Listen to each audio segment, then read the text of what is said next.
Welcome back to Good Day Columbia. WACH Fox celebrates Black history with a look at achievements and accomplishments of African Americans across the Palmetto State and the Midlands. This morning, we introduce you to a man who broke barriers, becoming the state's top cop and attorney.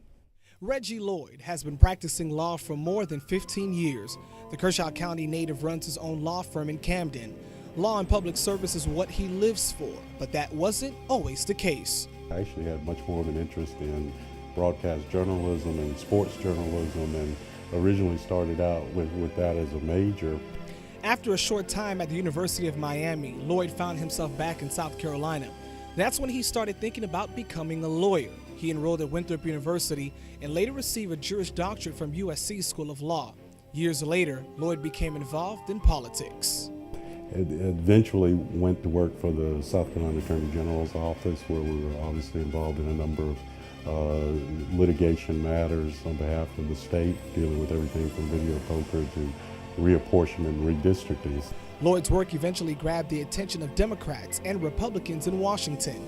In 2006, he was named the U.S. Attorney for South Carolina, becoming the first African American to hold that office. During my tenure as U.S. Attorney, we had gone through, in the years preceding that, a number of very high-profile gang-related acts of violence, unfortunately, and we made combating violent crime a very high priority. But that wasn't all. In 2008, former South Carolina Governor Mark Sanford offering Lloyd the position as SLED director.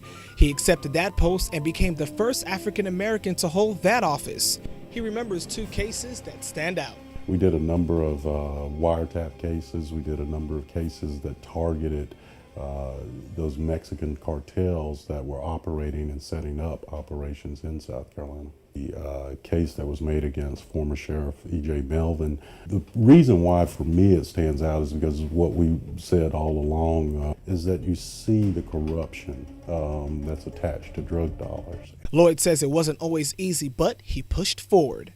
You know, unfortunately, we sit here today, even in 2013, with an African-American president and, you know, a newly appointed African-American as U.S. Senator for South Carolina, but those issues still come up, and they're still being raised by those who both are proud of those accomplishments, but those who are opposed to those types of accomplishments simply because of somebody's race.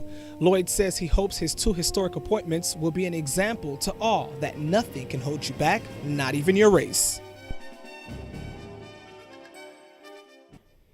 Tune in to WACH Fox this Sunday night as we highlight another African American who's making history across the Midlands. The Black History Spotlight is brought to you by Dilligard Edwards, LLC.